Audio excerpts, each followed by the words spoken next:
Is we're going to take a look at how to draw Lewis and stick diagrams for covalent compounds.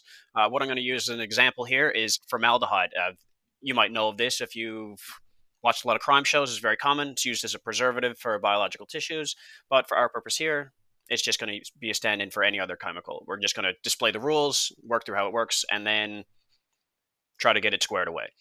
So to start, what I always do is I draw out my individual atoms that are involved. In this case, we have two hydrogens, a carbon, and an oxygen. We're not done yet. If we remember our previous classes on drawing Lewis diagrams of individual elements, remember we got to put in our valence electrons. Carbon has 4, each hydrogen has 1, and oxygen is going to have 6. Next thing we got to do, ID the central atom. So to do that, we have to look at how many unpaired bonding electrons are in each atom. Carbon, 4, we can count them, 1 on each side. Hydrogen, 1 for each. And oxygen, while it has 6 valence electrons, 4 of them are bound to each other, so this just has 2. What do these numbers mean? Well, we're identifying a central atom, so what that means is we're looking for the atom with the most bonding opportunities. That is carbon. So then next what we're going to do is we're going to put our central atom down here, and we're going to put in its electrons. I'm going to draw carbon's electrons in red here, and I'm going to put the electrons, the bonding electrons of hydrogen and oxygen. Those are going to be in blue. So let's put in our oxygen, and then hydrogen, and a hydrogen down here. Hydrogen and oxygen. Now remember, I'm not coloring in the lone pairs of oxygen because they're not active in the bond. They're not relevant to this bond formation. But now that we have each individual atom sketched out with all our electrons added in, I'm going to draw some arrows to show you how each electron will connect, and that's how the atoms will join and form this compound.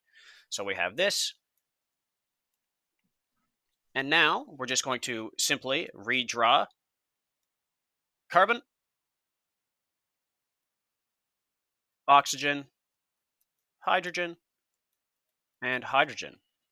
Previously, we've seen that each hydrogen has 1 valence electron that's associated with the carbon, while over here you can see that oxygen takes 2 of carbon's electrons.